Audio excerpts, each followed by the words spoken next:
Éternel, je veux te bénir ce matin. Merci pour ce temps que tu as pourvu. Merci pour cette belle nouvelle année, Seigneur. Nous sommes plus que vainqueurs. Parce que cette année, tu l'as intitulée l'année de la victoire. Il y a eu tant de défis. Mais tu nous as préservés et tu nous donnes la victoire. Seigneur, que cette année nouvelle 2022, nous puissions marcher comme des victorieux, Seigneur. Que nous puissions manifester cette victoire que tu nous donnes. Merci, Seigneur. Je te confie ce matin ce temps d'enseignement, et que toi seul sois maître. Viens. Viens m'enseigner en fait que je sois un instrument d'enseignement pour ce matin. Viens conduire ton peuple, Père. Merci. Amen. Alléluia. Donc le thème principal, c'est la plénitude dans le mariage. La plénitude dans le mariage. Amen. Alors on verra la plénitude. Donc tout ce que le mariage touche, quand on parle aussi de mariage, on parle aussi de divorce. Ce que nous dit la parole, ce que nous dit Dieu au travers de cette plénitude de mariage. Mais particulièrement, le sous-thème que nous allons développer aussi, c'est la communication. La communication. Donc on parlera de mariage dans son ensemble, mais principalement, on parlera de la communication. C'est quoi en fait la communication? En tant que chrétien. Et dans le mariage chrétien, c'est quoi la communication? Est-ce que c'est parler avec ma femme ou mon mari tous les jours? Est-ce que c'est de dire tout ce qu'on veut? Est-ce que c'est ça que Dieu appelle la communication? On va découvrir ensemble cela. Et à partir de là, on pourra dire, donc c'est ce qu'il appelle la communication. J'ai maintenant compris. Je vais vous l'expliquer. La communication n'a rien à voir avec la communication des hommes. C'est dont Dieu parle. Non. La communication dont Dieu veut parler, c'est pas quand tu vois tout ce que tu vois dehors là-bas, tu viens et puis tu dis à ta femme ou à ton mari. C'est pas ça la communication. La communication, c'est pas de lui dire non, mais j'ai fait sauce graine, viens manger. C'est pas ça.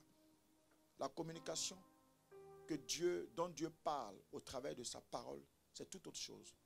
Mais quand nous allons évoluer, vous verrez de vous-même de quoi Dieu veut parler exactement. Et vous verrez, vous serez tellement enrichis en connaissance que ça va pouvoir amplifier votre langage spirituel. Amen. Maintenant, le mariage, pourquoi est-ce que Dieu l'a créé? Il faut savoir que, dans un premier temps, le mariage n'est pas institué par un homme. Le mariage est institué par Dieu.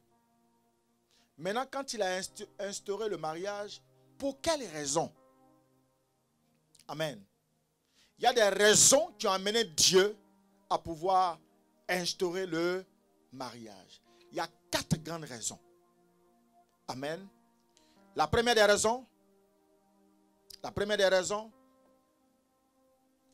je vais lire en Genèse 2, verset 18, la première raison. L'Éternel Dieu dit, il n'est pas bon que l'on soit seul, je lui ferai une aide semblable à lui. Genèse 2, 18, il n'est pas bon que l'on soit seul, je lui ferai une aide semblable à lui. Donc la première des choses, c'est pour résoudre la solitude de l'homme. Amen. C'est pour régler définitivement que l'on soit seul. Donc, pour régler la solitude. Donc, vous comprenez que quelqu'un qui est seul, ce n'est pas facile pour lui. Amen. Donc, comme c'est un problème pour l'homme, Dieu règle le problème de la solitude. Premier aspect. Deuxièmement, en Genèse 2, verset 18, mais B va nous intéresser.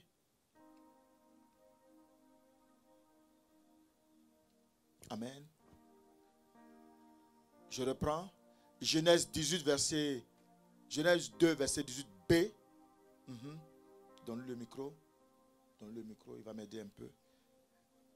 Je lis la parole. Je lui ferai une aide semblable à lui. Une aide semblable à lui. Amen. Je reprends. La première raison pour régler le problème de la solitude. La deuxième raison, on va le voir en Genèse 2, 18b. Je lui ferai une aide semblable à lui. Je lui ferai une aide semblable à lui. Donc, toujours dans l'optique de régler la solitude, il y a une personne qu'on met auprès de l'homme qui va être une aide. Amen. Donc, vous allez voir que la femme, il s'agit ici du rôle de la femme auprès de l'homme, comme aide. Amen. La deuxième raison, 1 Corinthiens 7, verset 1 à 2. 1 Corinthiens 7, verset 1 à 2. 1 Corinthiens 7, verset 1 à 2. Oui. Pour ce qui concerne les choses dont vous m'avez écrit, je pense qu'il est bon pour l'homme de ne point toucher de femme. Oui. Toutefois, pour éviter l'impudicité, que chacun ait sa femme et que chaque femme ait son mari. Alors, vous comprenez que le verset 2 va nous intéresser pour éviter quoi? L'impudicité et que chacun ait sa femme. Amen.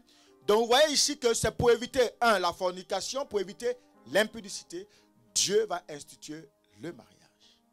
La dernière et quatrième raison, Genèse 1, verset 26 à 28. Genèse 1, verset 26. Oui. Puis Dieu dit, faisons l'homme à notre image, selon notre ressemblance, et qu'il domine sur les poissons de la mer, sur les oiseaux du ciel, sur le bétail, sur toute la terre, et sur tous les reptiles qui rampent sur la terre. Vous comprenez que Dieu, sa préoccupation, c'est de pouvoir valider la procréation. Il faut qu'il y ait une continuité de procréation. Donc, la quatrième raison, il faut que nous fassions, n'est-ce pas, l'homme selon notre ressemblance, à notre image. Tu es né, tu dois mettre au monde. Donc ici, pour Dieu, c'était un problème pour l'humanité. Un problème pour l'homme. Donc il fallait qu'il règle ce problème-là. Amen. Donc vous allez voir que Dieu a déjà déroulé maintenant la feuille de route. Il a déroulé la feuille de route pour l'homme. L'homme avait un grand H, tant pour la femme que pour l'homme. Amen. Donc, qu'est-ce que Dieu va faire? Dieu va maintenant missionner les deux personnes. Femme, il va mettre en mission. L'homme, il va mettre en mission. Gloire à Jésus. Donc, vous voyez ici que le mariage n'est pas possible s'il n'y a pas un homme et qu'il n'y a pas une femme.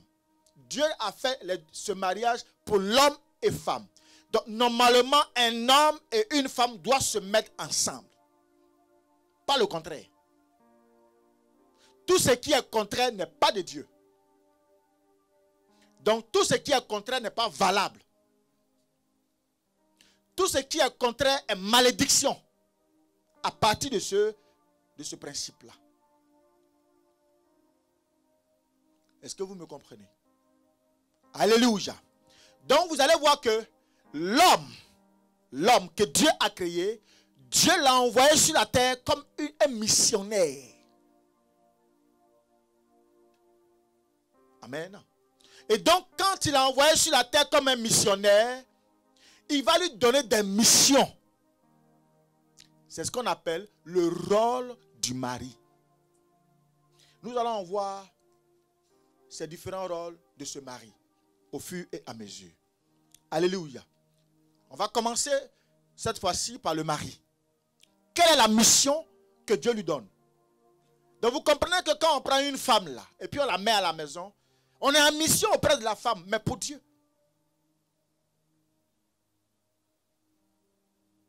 Quelqu'un me comprend? Quelqu'un me comprend? Ok. Première mission, on va aller dans 1 Corinthiens 11. 1 Corinthiens 11, verset 3. Oui. Je veux cependant que vous sachiez que Christ est le chef de tout homme, que l'homme est le chef de la femme et que Dieu est le chef de Christ. Très bien. Et regardez cette organisation spirituelle. Alors, Christ est le chef de tout homme, que l'homme est le chef de la femme. Donc ici, nous allons retenir l'homme est le chef de qui? La femme. Donc dans la mission, l'homme est le chef, la femme est quoi? Sous-chef. Quelqu'un me comprend? Quelqu'un me comprend? Dieu va missionner l'homme. Mais il lui dit, toi dans ta mission première où tu t'en vas là, tu vas rencontrer des femmes là-bas. Mais quand tu arrives, les femmes que tu vas rencontrer ou la femme que tu vas rencontrer, elle est ton sous-chef, toi tu es le chef. Amen. Gloire à Jésus. Ok. Deuxième rôle. Éphésiens 5, versets 25 à 29. On va beaucoup lire. Mais, oui, 25 à 29. Oui. Marie, aimez vos femmes comme Christ a aimé l'Église et s'est livré lui-même pour elle, afin de la sanctifier par la parole, après l'avoir purifiée par le baptême d'eau. Amen. Donc vous comprenez ici que la deuxième mission que Dieu donne à l'homme, dans un premier temps, il lui demande d'aimer sa femme. Amen. Mais aimer sa femme voudrait dire quoi? Tu dois donner le meilleur de toi dans une attitude de sacrifice. Tu dois donner le meilleur de toi en te sacrifiant pour ta femme. Amen. Si elle doit supporter une charge, elle n'a pas le droit. C'est toi qui supportes. Tu dois donner le meilleur de toi en te sacrifiant pour ta femme. Amen. Deuxièmement, la nourrir et la chérir avec la parole de Dieu. Donc votre fondement, c'est-à-dire que puisque la personne qui a mandaté l'homme, c'est Dieu. Donc l'homme en partant ne peut pas se dissocier de la parole. Donc dans leur langage là, tout doit être basé sur les principes que Dieu lui a donnés. Je suis en train de partir un peu dans la communication. Quelqu'un me comprend? Donc vous comprenez que j'envoie Ismaël. Je dis à Ismaël, va voir Nadège. D'ici à Nadège, il va rencontrer papa de Moro. S'il s'arrête en route, est-ce que c'est ce que je lui ai dit? Est-ce qu'il est en train de communiquer? Je l'ai envoyé pour accomplir une mission.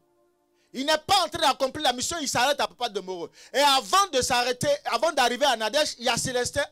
Il y a Célestin qui est là, c'est mien. Il s'arrête au niveau de Célestin, c'est mien. Est-ce que ce que je lui ai dit, c'est ça? Bon, quand il va arriver maintenant à Nadège, est-ce qu'il n'est pas épuisé?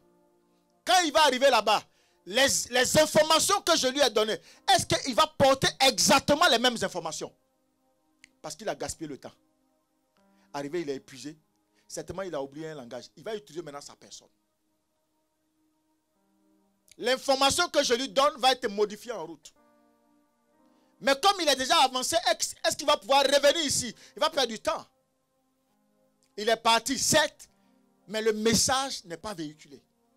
Comme Dieu lui a donné. La communication n'est pas bonne. Quelqu'un m'a compris? Donc, tu dois nourrir ta femme, tu dois la chérir avec la parole de Dieu. Gloire à Jésus. Troisièmement, Ecclésiaste 9, verset 9. Ecclésiaste 9, verset 9. On va beaucoup écrire, donc il faut enregistrer. Ou soit, voilà, verset 9. Yes. Ecclésiaste 9, 9. Oui. Jouis de la vie avec la femme que tu aimes, pendant tous les jours de ta vie de vanité, que Dieu t'a donné sous le soleil, pendant tous les jours de ta vanité, car c'est ta part dans la vie. Amen. Au milieu de ton travail que tu fais sous le soleil. Amen. Ça voudrait tout simplement dire, en tant qu'homme missionnaire pour Dieu auprès d'une femme, faire en sorte que la femme se sente heureuse chez elle. Faire en sorte qu'elle se sente heureuse dans son âme. Fais en sorte qu'elle se sente heureuse dans sa maison. Fais en sorte qu'elle se sente heureuse dans son corps. Fais en sorte qu'elle se soit heureuse quand elle se lève le matin. Quand elle doit dormir, elle doit se sentir heureuse. Amen. Jouis de la vie avec la femme que tu aimes pendant tous les jours de ta vie. Ça, c'est la mission que l'homme doit accomplir sur la femme. Or, de cette mission, ce n'est plus la mission de Dieu. Amen. Quelqu'un est avec moi? Quatrièmement, Proverbe 5, verset 18. Proverbe 5, verset 18. Que ta source soit bénie et fais ta joie de la femme de ta jeunesse. Que ta source soit bénie et fais, regardez bien, fais ta joie. Vous comprenez que si tu n'as pas donné de joie, la femme ne te fera pas une joie. Donc, ta joie dépend de ce que tu donnes. Si tu ne sais pas donner, tu ne peux pas recevoir. Tu insultes quelqu'un matin, midi et soir et tu veux qu'elle te donne de la joie. Impossible. Amen. C'est ce que la Bible dit. Et fais ta joie de la femme de ta jeunesse. Ta joie. Donc en fait, quand tu as mission auprès d'une femme, ce que tu lui apportes doit être révélateur en toi. Ça doit avoir un retour automatique. Mais si tu n'as pas cette joie, c'est parce que tu n'en donnes pas. La Bible dit, celui qui donne reçoit. Mais tu n'as rien donné, tu veux recevoir. Tu ne peux pas recevoir. Donc si tu n'es pas joyeux, c'est parce que quelque part, c'est la motivatrice de cette joie, c'est ta femme. Toi en mission auprès d'elle, tu n'as pas développé une joie. Donc elle ne peut pas te donner de la joie.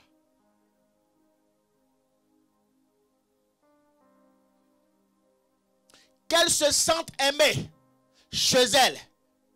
Et fais en sorte de rester au maximum dans ta maison. Autant que tu peux. Et lui offrir le meilleur de toi. Toujours dehors. Toujours dehors. Toujours dehors. Toujours dehors. Non, non, non, non, non. Tu n'es pas un bon missionnaire.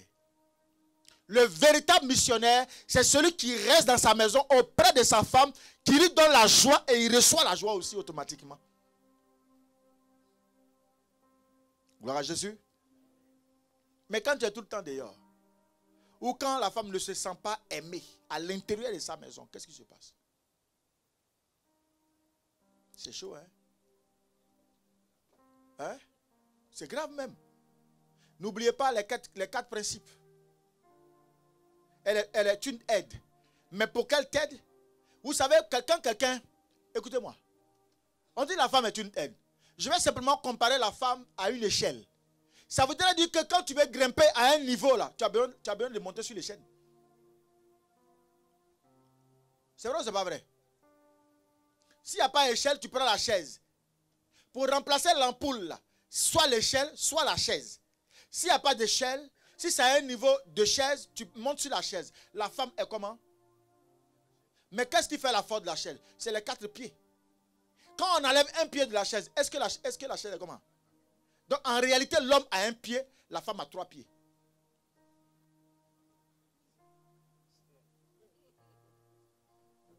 Vous comprenez un peu? On est chef, nous on a un pied. Et la femme a quoi? 3 pieds. Parce que si la femme n'est pas là, les 3 pieds sont enlevés. Tu deviens quoi? Boukouroukourou. Tu tombes, obligé. Tu n'as plus de force. Quelqu'un me comprend? Est-ce que tu m'entends? Si tu es d'accord avec moi, acclame-moi aussi. Acclame le Seigneur. Ok. On va aller. Aujourd'hui, on ne parlera que de l'homme. On parlera de l'homme aujourd'hui. Dimanche prochain, par la grâce de Dieu, on va attaquer la femme. Quelqu'un m'entend? On parlera de la femme. Vous allez voir, j'ai pris mon temps pour faire cette sélection-là. Depuis l'année dernière, j'ai préparé ce message. Quand j'ai fini, pour celui de l'année dernière, j'ai attaqué cette année. Quand je serai en train de finir celui de cette année, j'attaque celui de l'année prochaine. Pour que je sois toujours dans l'onction. En fonction du besoin du peuple. On peut me périr par manque de... 5e point. Colossiens 3, verset 19. Colossiens 3, verset 19. Marie, aimez vos femmes et ne vous aigrissez pas contre elles. Il faut dire ça bien. Marie, aimez vos femmes et ne vous aigrissez pas contre elles. Ils n'ont pas entendu ça. Ils n'ont pas bien compris. Marie, aimez vos femmes et ne vous aigrissez ne vous aigrissez pas contre elles. Amen. Est-ce que vous savez qu'il y a des femmes, il y a des hommes qui sont quoi? Aigris contre leurs femmes. Vous ne savez pas? Soit la femme a plus d'argent qu'elle, que lui. Soit la femme est toujours bien habillée que lui. Soit la femme a du potentiel, elle réfléchit mieux. Elle est plus ordonnée, plus cohérente. Elle sait où elle va. C'est-à-dire qu'il y a des hommes qui naissent et puis ils ont leur vie là qui mène ouïa comme ça. La petite fille que tu allais chercher, c'est elle qui va te redresser, va te couper les cheveux comme un bébé. Allons chez le coiffeur, comme un bébé, habille-toi un peu correctement pour aller parmi les gens. Non, je me sens mieux comme ça. L'habit est mal repassé, ça ne te dérange pas. Tu es pingre jusqu'à... Ton argent, on dirait caca de chat. On ne voit pas. Pour toi-même te faire du bien, toi-même pour ta propre vie, tu es avare comme un agneau.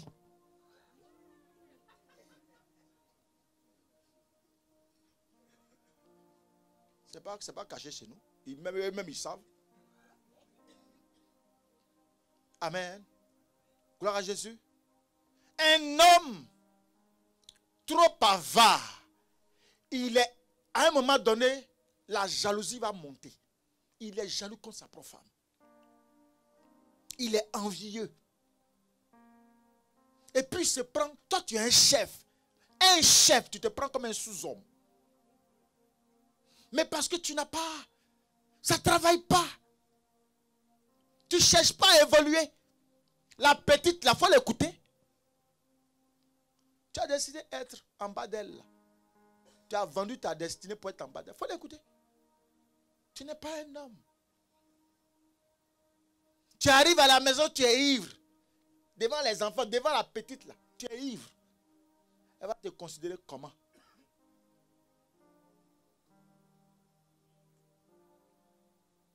Alléluia. Tu te plains en longueur de journée.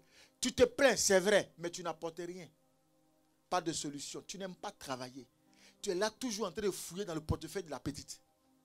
Tu n'as pas honte. Ton calcul est fondé sur ce qu'elle va avoir à la fin du mois. Tu décides à ce que vous fassiez le point. Mais toi, ton point, là, on ne voit pas. Tu fais ton calcul selon le portefeuille de la femme. Et toi, ton argent, on ne voit pas. C'est-à-dire, on est dans la maison. Toi, tu as un calcul. Et tu as un cahier à part. La femme a un calcul, elle a un cahier à part. Vous allez où? Il n'y a aucune réussite qui peut se lever là. Aucune. Pas de réussite. Pas de succès. Ce n'est pas un foyer. C'est un désordre. On va arriver. Amen. Elle va te dire, tu es énervé. Tout ce que tu sais faire, c'est crier. Elle va te parler. Tu dois t'énerver. Il n'y a pas question de s'énerver. Toi, tu ne vois pas clair. Elle voit clair. Mais comme vous êtes mariés, vous formez une seule chair. Elle veut absolument que vous avancez. Pour ne pas que, comme tu es en train d'échouer, et comme elle est ton aide, elle va te chercher pour ne pas que tu restes dans l'échec. Tu es aigri. Tu es aigri. Alléluia. Tu dois être à l'écoute. À l'écoute de ta femme. Et l'encourager même souvent à parler. Chérie, il faut parler. Ce qu'il a porté là, tu penses quoi? Tellement l'orgueil est assis en toi. On ne peut même pas te corriger un peu. On ne peut pas te donner un peu de conseils. Tu sais tout. Tu connais tout. Mais la Bible dit, elle est ton échelle. Elle est ton échelle. Malin tu fais là. Elle a les 3 pieds. Elle va enlever les 3 pieds. Tu vas tomber comme une patate. Et puis tu seras la risée de ta famille. La risée de tout le monde. Bien-aimé, Dieu a institué le mariage. Il t'a missionné pour donner de la valeur à une femme et de la valeur à Dieu. Plus tu donnes la valeur à la femme et à Dieu, tu te donnes de la valeur. C'est pour cela que le mariage est très important. Le mariage est très important. C'est le socle de toute réussite. Alléluia. Alléluia.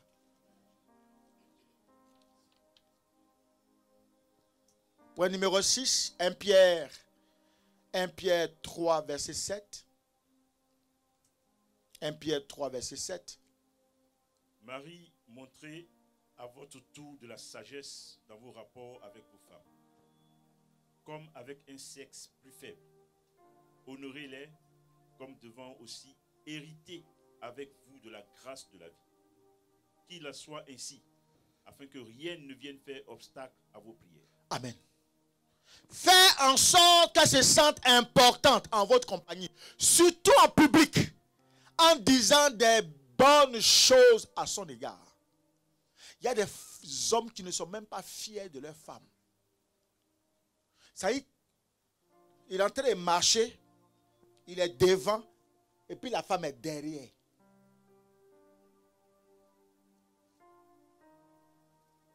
Il fallait la laisser chez ses parents.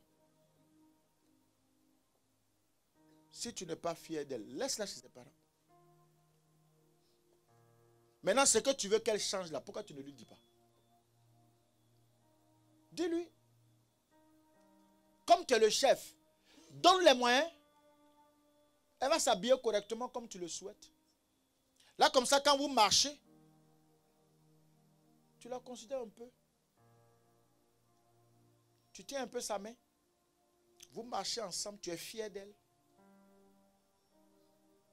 Si tu sais que tu n'es plus fier, il faut lui dire, au lieu de la laisser à 1 kilomètre, et puis elle est à 2 kilomètres.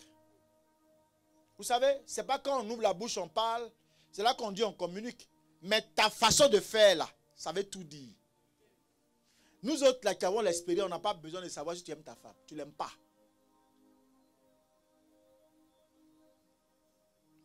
Alléluia. Ne reste pas à 10 kilomètres.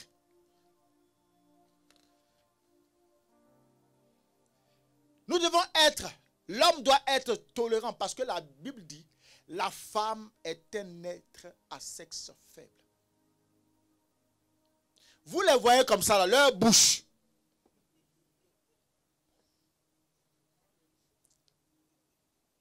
Mais si tu veux te fier à sa bouche, tu vas commettre beaucoup de dégâts. Après. Mais parle pas. Un chef ne parle pas beaucoup. Un chef là, tu ne parles pas beaucoup. Après. Mais le soir, ça se termine comment? Qui est en bas? Qui est en bas? De toute façon, tu étais debout matin. Tu as parlé juste après. Le soir, on va voir qui sera en bas. C'est ça un chef. On va y arriver. Hey, dans le mariage là, moi je dis tout. Hein. Amen. Il n'y a pas d'enfant ici. Hein. On va arriver à un point. On va arriver. Ceux qui étaient l'année dernière, j'ai caressé un peu. Mais cette année-là, je mettrai les 2 pieds et puis les 2 mains dedans. Tout mon corps va rentrer. Je vais vous expliquer les choses. Parce qu'il y a trop de divorces dans le milieu chrétien à cause de ça. Les non-dits là. tout est tabou. Maintenant, quand on croise un païen, on est comme ça, on est pressé comme ça. Parce que le païen, il n'y a pas de limite. Mais chez nous, là, on limite tout. Pourquoi? Nous, on n'a pas besoin de bonheur aussi. On n'a pas besoin de joie. Nos yeux n'ont pas besoin de briller aussi. Pourquoi? Amen. Je vais tout dire. Je vais tout dire. Soyez tranquille. Avec la manière, mais vous allez me comprendre.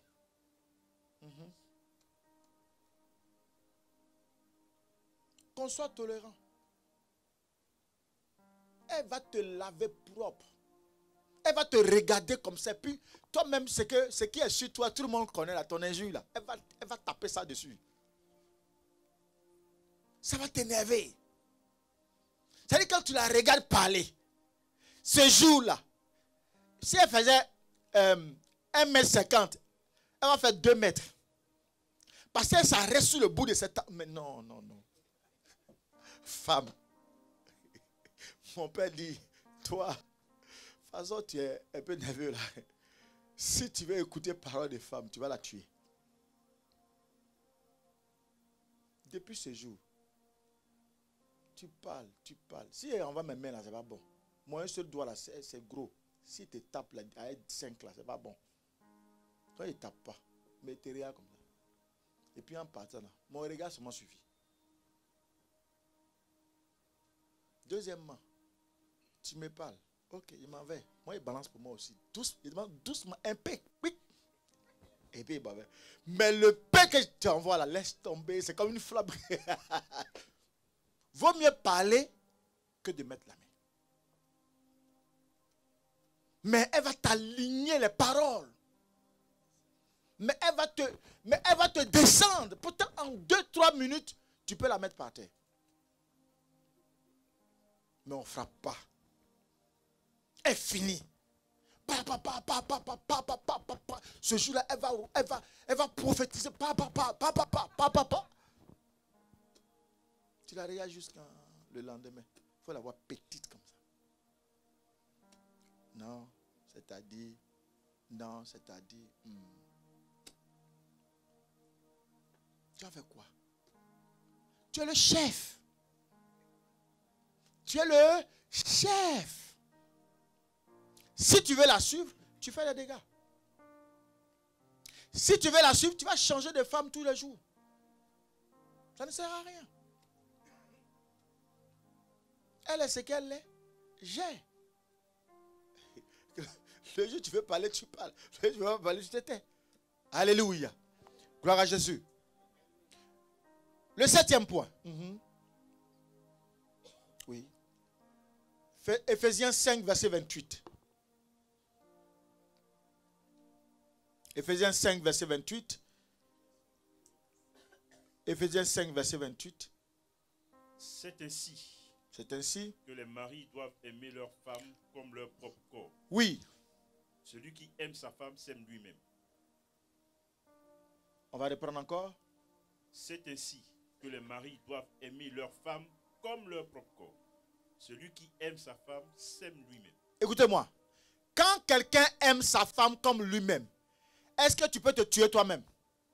Très bien. Ça voudrait dire que nous, en tant qu'hommes, en mission, nous devons protéger nos femmes et prendre soin d'elles. Nous avons obligation. Celui qui ne protège pas sa femme et qui ne prend pas soin d'elle, il n'est pas dans la volonté du Seigneur. Amen. Nous devons la protéger du stress des travaux de la maison. Pardon. Pour celui qui est en Europe, je crois, pour ma part, avant que tu sois avec une femme, tu as été seul. Et être seul ici, si tu ne sais pas faire à manger, tu es foutu. Si tu ne sais pas faire le ménage, tu es foutu. Si tu ne sais pas faire la lessive, tu es foutu. Tu ne sais pas repasser, tu es foutu. Quand tu étais seul, tu savais faire à manger. Quand tu étais seul, tu faisais ton ménage. Quand tu étais seul, tu repassais ton linge. Pourquoi quand tu as pris enfant des gens là, tu ne fais plus ça? Tu dois aussi l'aider, n'est-ce pas, dans le stress des travaux de la maison. Moi, m'arrive des fois, je dis à mon épouse, assieds-toi, je m'occupe de la maison. Je fais à manger proprement. Oui. Si elle te fait sauce, tu seras dépassé. Ah oui. Hein? Sauce graine est facile à faire. Si c'est mal fait et que tu as mangé là, ben c'est diarrhée directe. Ah, tu as vu, je connais. Hein? Il faut attendre la bonne cuisson. À quel moment il faut mettre... Ah oui. Ah oui. Je te fais une... Non mais attends. Demandez aux enfants, ils vont vous parler. Des fois, ils disent, non, reste là, je m'occupe des enfants. Oui. Alléluia. La seule chose que je n'aime pas faire, c'est quand on met le linge à la machine à laver. Pour sortir, pour étendre. Non, on ne peut pas compter sur moi. C'est la seule chose que je n'aime pas. Ah bon? Oui, c'est vrai. C'est vrai, mais ce n'est pas ma responsabilité.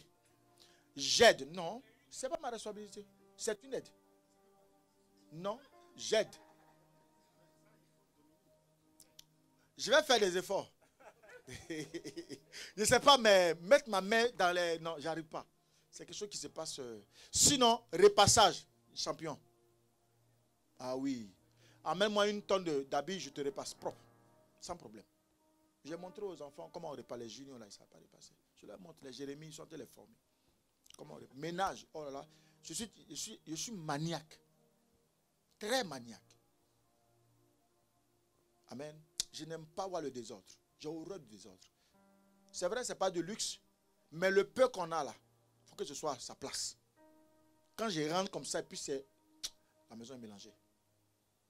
Je commence à botter tout pour bien augmenter le désordre.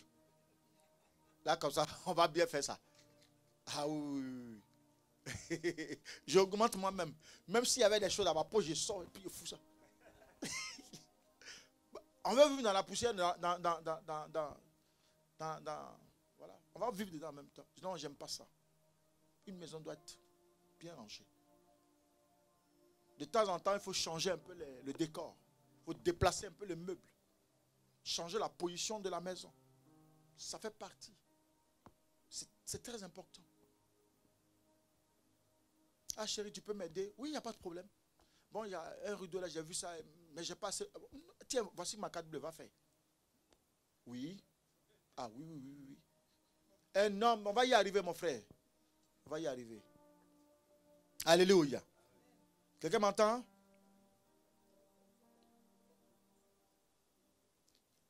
Tu dois protéger ta femme des beaux-parents, des belles sœurs, des gens, on ne sait pas d'où ils sortent. Quand tu l'as dragué, là, ils étaient là. Ce qui se passe là, le soir, là, ils sont là. C'est eux qui tiennent, c'est eux qui supportent. La souffrance, où elle attrape le bois là, c'est eux ceux qui vivent ça. Tu dois la protéger. Tu n'as pas le droit de l'exposer, non. Prends ta femme, mets dans la bouche ton petit frère. Non, c'est Yurugu, non, c'est ceci, non, c'est cela. Tu mets dans la bouche de temps, la bouche de temps, la bouche de temps. Et puis, ils viennent maintenant, ils sont assis là, au salon. Tu dois leur donner les informations, non? Ils vont venir s'asseoir chez toi. Et puis, c'est devant toi, ils vont descendre ta femme. Le lendemain, tu dis à ta femme, tu n'es pas un homme. Tu n'es pas un homme. Alléluia. Gloire à Jésus. Quand tu vends ta femme à tes parents, tu as vendu ta destinée. Tu as vendu ta vie. Amen. Donc, tu as pour obligation de protéger. Tes amis ne doivent pas être prioritaires sur la vie de ta femme. Mais ça ne va pas. Ça ne va pas. Ta famille ne doit pas être prioritaire sur la vie de ta femme. Non. Toutes les décisions, c'est ta mère qui prend. Toutes les décisions, c'est ton père qui prend. Et pourquoi? Sois seul en ce moment-là. Vaut mieux que tu sois seul. C'est-à-dire quand les décisions doivent être prises, toi quand tu te mets avec tes amis là, c'est ce que tes amis disent que tu viens colporter dans ta maison. Tu as quel problème? C'est ce que ta famille dit. C'est ce que tu viens appliquer dans la maison. Ma mère a dit, c'est comme ça.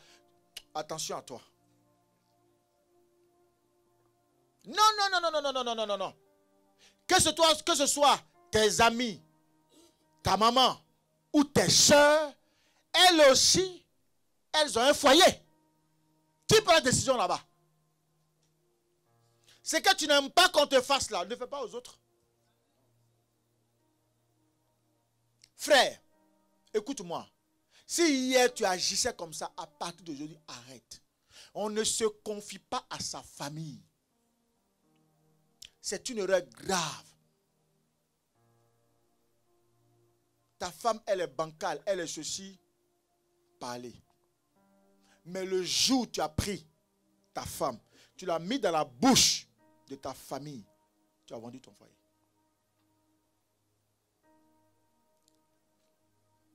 Quand tes frères vont venir, eux ils viennent là, ils sont comme ça. L'autre fait l'autre fait l'autre fait Tu leur as donné l'information, donc ils viennent maintenant pour te défendre. Chacun défend sa patrie. Tu es leur patrie. Elle aussi, elle a sa patrie, elle va faire venir sa patrie, et puis voilà, guerre. À la fin, c'est fini. Il n'y a plus de foyer qui existe. Tu as vendu ton foyer, c'est fini. Le jour, j'ai toujours dit, hein, le jour où tu acceptes des réunions sur réunions dans ton foyer, tu n'as plus de foyer. Ça soit jugement, jugement, jugement, et puis tu prends ton mari, tu prends ta femme et tu exposes sa nudité. C'est fini. Tu as perdu le foyer. Pour Dieu, en tant que missionnaire, c'est fini. Tu as perdu la mission. Parce que tout ce qui doit se faire dans ce foyer-là, ce n'est pas ta responsabilité. C'est Dieu qui t'a mandaté. Donc, en tant que missionnaire, tu n'as pas le droit d'exposer.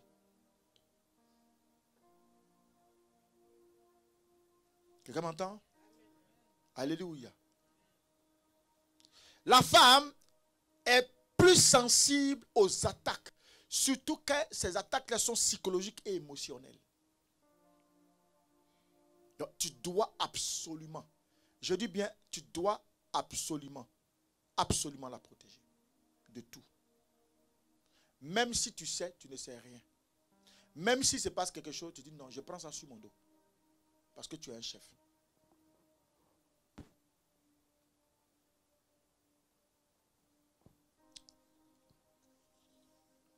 Alléluia. Maman, assieds-toi un peu. Maman, après. Est-ce qu'on peut acclamer le Seigneur? Il faut éviter ça. Amen. Tu dois l'aider à organiser le quotidien. C'est vrai, chaque femme a eu son éducation. Écoutez-moi bien. Dans l'aider à organiser le quotidien, il y a beaucoup de paramètres dedans. Elle peut arriver, elle ne sait pas faire à manger. Il faut l'aider si tu sais faire à manger. Ne prends pas ça pour envoyer dans ta famille comme injure. Amen. Si elle ne sait pas balayer, elle ne sait pas faire ménage, il faut lui apprendre à faire ménage. Jusqu'à ce que les choses se normalisent. Amen. Si dans l'organisation de la maison, elle n'a pas cette vocation de savoir le faire, il faut l'aider.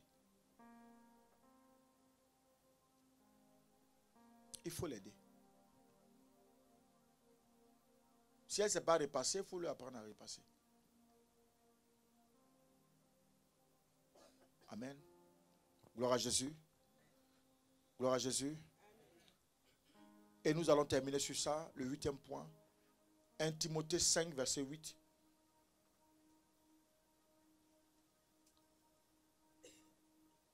Si quelqu'un n'a pas soin des siens, et principalement de ceux de sa famille, il a renié la foi et il est pire qu'un infidèle. Reprends encore. Si quelqu'un n'a pas soin des siens, et principalement de ceux de sa famille, il a renié la foi et il est pire qu'un infidèle. Amen. Écoutez-moi. Ce que Timothée est en train de nous dire ici, il y a beaucoup de missionnaires, beaucoup d'hommes missionnaires qui ne se rendent pas compte que en fait, c'est de là que sort leur malédiction. Quand tu as renié la foi et que tu es pire qu'un païen ou que tu es pire qu'un infidèle, quelle grâce de Dieu qui va t'accompagner? Vous savez ce que ça veut dire? J'explique ça de terre à terre. Il y a des gens qui travaillent. Ils ont un salaire. Ils ont une famille. Mais c'est dehors là. Ils ont un autre nom là-bas. Quand ils arrivent dehors, c'est des grands donateurs. À l'intérieur de chez eux, l'enfant est mal habillé, la femme est mal habillée, la maison est sale. Il n'a même pas de quoi se mettre sur la dent. On mange une fois par jour, mais quand le mois finit, c'est toi qui es le roi dehors. Amen.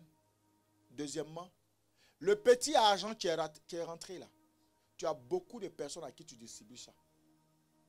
Troisièmement, avec le même salaire, ton loyer n'est pas payé, mais le loyer de tes parents sont payés. C'est une infidélité. Avec le même salaire, tes enfants ne mangent pas à leur faim, mais le peu que tu avais, c'est ce que tu soustrais pour aller faire du bien aux gens de l'extérieur. Tu ne peux pas te déshabiller, habiller quelqu'un d'autre, pendant que toi, dans ta maison, tu es nu. Dieu dit, tu es maudit. Voici ce que ça veut dire. Quelqu'un qui ne prend pas soin des siens, c'est quelqu'un qui est dépourvu de sens. Je ne peux pas comprendre que je travaille. Moi, je m'habille bien comme il faut. Mes enfants sont débraillés, il y a un problème. L'année finie, en décembre, là où on doit rendre heureux un enfant, ton enfant n'est pas capable d'avoir un seul jouet parce que tu as pris tout cet argent-là, tu as mis dans vêtements, tu as mis dans boissons, tu as mis dans les sorties, tu allais faire du bien à ta famille, à tes amis, ta maison n'a rien. Écoutez-moi. On n'appelle pas ça de la générosité, excusez-moi, hein, on appelle ça de la bêteté. Un homme qui fait ça, il n'est pas généreux. Tu ne peux pas laisser ta maison dans la faim. Le fauteuil même, il est déchiré. Tes enfants, même, ils n'ont même plus de chaussures. Quand ils vont à l'école, on se moque d'eux. Tu n'as jamais pris soin de tes enfants. Toi, tu sais en faire, mais pour les entretenir, impossible. Dieu dit, tu es maudit.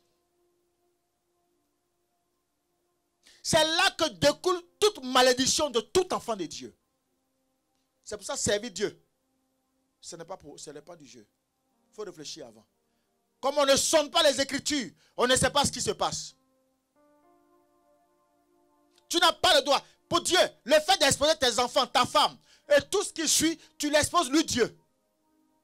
À partir du moment où il t'a missionné, c'est lui-même qui s'envoie en mission. Si tu échoues dans ta mission, il a échoué Dieu. Et Dieu n'aime pas les échecs. Donc automatiquement, il dit, tu es pire qu'un infidèle. Vous savez, Dieu, il est subtil. Il ne peut pas te dire automatiquement, il ne peut pas dire directement comme ça, tu es maudit. Mais quand il parle comme ça, là, ça veut dire que tu es maudit.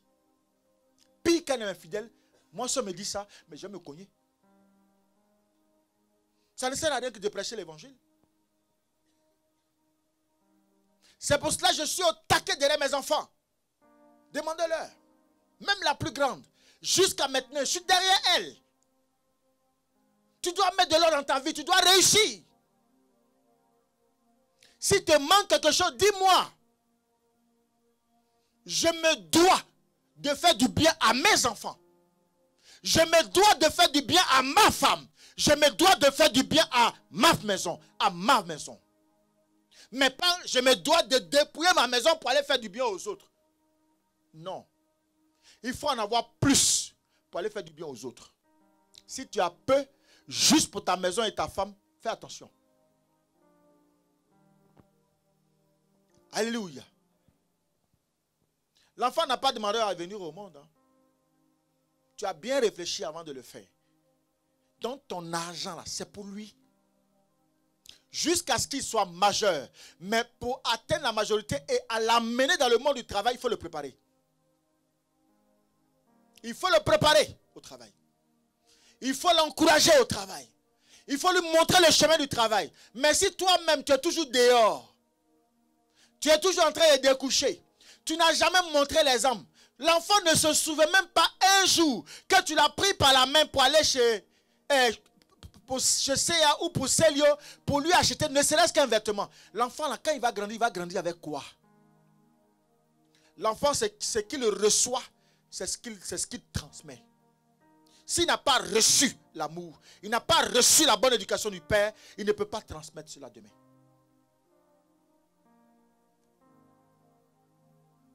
Et regardez la responsabilité qui est sur l'homme. Il croit qu'il est chef seulement pour crier? Non. C'est de l'aigreur.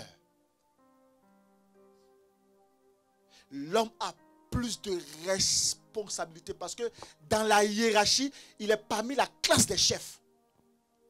Jésus est chef, Dieu est chef, l'homme est chef. Qui est sous-chef? La femme. Donc tu es en haut.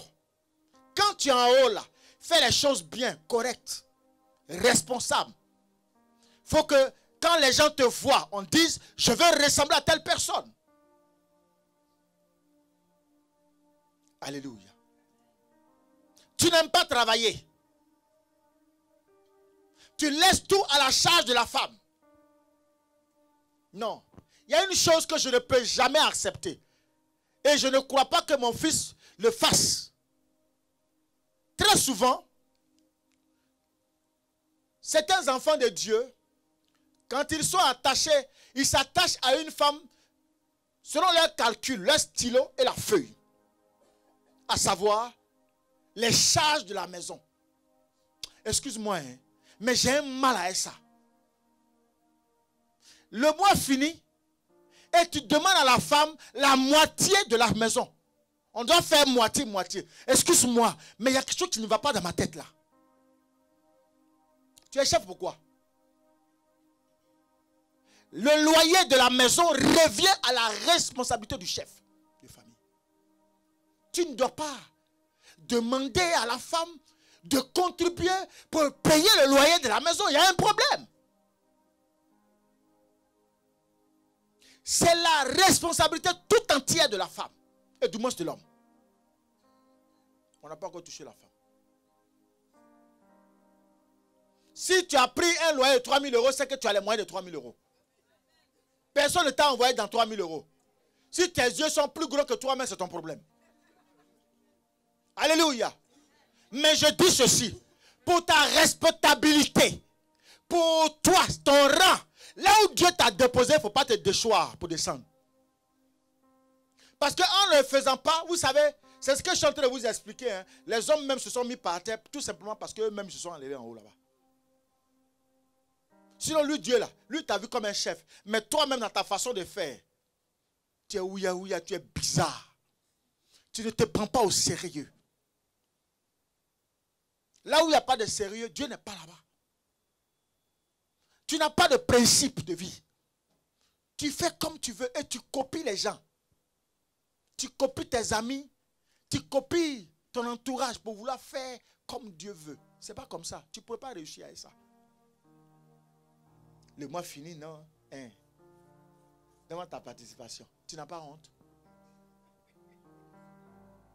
Tu n'as pas honte. Demande ta contribution. Tu n'as pas honte.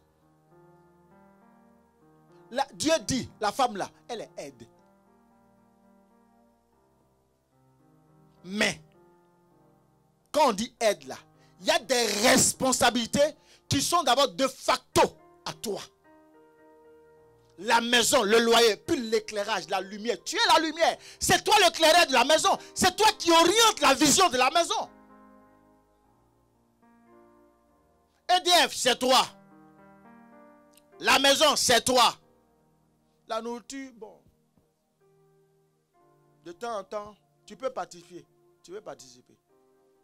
Mais la nourriture, c'est toi. C'est-à-dire, les gens, qu'est-ce qu'ils font? Ils se font la somme de tout. Et puis, moitié, tu n'as pas honte. Tu n'as pas honte. Non, toi, tu n'es pas un mari, tu es un sorcier même. Oui. Dieu n'a pas dit ça, hein? Regardez, lisez bien la parole, serviteur. Lis avec moi. Lis avec moi. Lis avec moi. Oui, c'est ça. Si quelqu'un n'a pas soin des siens, et principalement de ceux de sa famille. Et principalement, écoutez-moi, quand on parle de la famille, on n'a pas dit ta maman. Hein? On n'a pas dit ton papa. Hein? On n'a pas dit tes frères et soeurs. Hein? Toi, tu aimes aller soulever bagaille pour venir donner à l'enfant des gens. C'est pas ce qu'on a dit. Quand on parle de famille, là, il y a femme, il y a enfant dedans. Ça s'arrête là. Tous ces colis que tu vas chercher là pour venir charger la petite fille là. Il faut arrêter. Après, c'est pour dire qu'elles ne sont pas opérationnelles. Elles ne sont pas performantes. Mais ouais, performantes comment? De la première heure jusqu'à la dernière heure, elle est dans les assiettes. Le soir encore, tu réclames quoi? Elle est fatiguée. Elle a arrêté sur ses deux pieds depuis le matin. Ses restes sont fatigués. Tu reviens encore le soir, tu veux la fatiguer. Quand elle va te dire non, ça veut dire, oh, tu es une femme désobéissante. Mais arrête de ramener des corvées à la maison. Elle a 2 enfants. Elle a le temps de s'occuper de ses 2 enfants. Et puis toi, 3e enfant, ça s'arrête là. Mais quelqu'un va venir, viens dormir. Viens te coucher. Tu ne demandes même pas son avis. Son avis ne compte même pas. Parce que tu es chef. Tu prends tout, tu mets là. Mais quand c'est comme, viens l'aider aussi. C'est ce que la Bible dit aussi. Tu peux l'aider. Si tu veux qu'elle soit au top, équilibrer les choses. Attends, pourquoi? Tu travailles à la maison, elle fait plus de travail que toi. Quand tu la laisses à la maison avec toute ta famille, elle est dans les casseroles. Et puis c'est là, ils vont dire, à 16h, je vais manger à l'école, à 14h, je vais manger ceci. Ah, la dernière fois, j'ai vu pain sucré. Eh, ça, c'était bon. La femme, pour être à cause du foyer, elle va se décarcasser. Pourquoi? Tu te tais. Alléluia. Les serviteurs. Si quelqu'un n'a pas soin des siens et principalement de ceux de sa famille, oui, il a régné la foi. Et regardez un peu, Dieu dit quoi? Il a régné la foi. Quand on renie quelqu'un, ça veut dire quoi? Dis-moi. Quand tu as régné la foi c'est qui? C'est pas Dieu? La foi c'est pas Jésus? Quand tu as régné Jésus, lui il va te faire quoi? Il va te régner. C'est ça la malédiction. Et tu es maudit. Maudia. Parce que ton esprit est bizarre, donc tu es maudia. Alléluia. Tu as régné la foi ensuite? Il est pire qu'un infidèle. Aïe! Ça veut dire toi-même là. J'aurais aimé qu'on dise tu es un infidèle, mais on dit il est pire. Pour toi là-même là, il n'y a pas de dimension, ça dépasse même, c'est le las. Quelqu'un m'entend? Quelqu'un m'entend? Donc à partir d'aujourd'hui, homme, tu es en mission.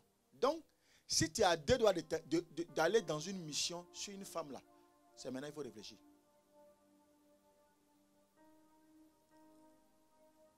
Ce n'est pas la peine de rentrer parce que c'est mode. Si tu sais que tu ne peux pas accomplir ça,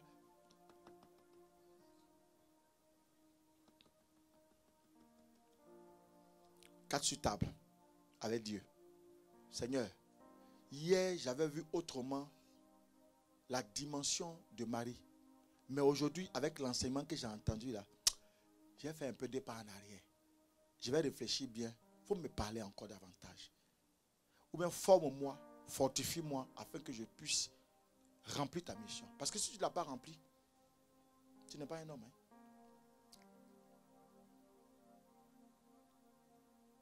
Je réserve la dernière partie. Il y a une des parties ici là. Je réserve ça. La partie sexuelle. Je réserve ça sur un autre un autre jour parce que ça va prendre un jour spécial. Où l'homme, tu dois accomplir ça. Sans problème. Mais je vous réserve ça parce qu'on va prendre un jour, 2 jours, peut-être 2 jours spéciaux, c'est ça. On va laver certaines choses. Quelqu'un m'entend ce matin? Quelqu'un m'entend ce matin? Merci. Est-ce que tu es béni ce matin? Est-ce que l'enseignement te fait du bien ce matin? Alléluia. Acclame le Seigneur. Merci.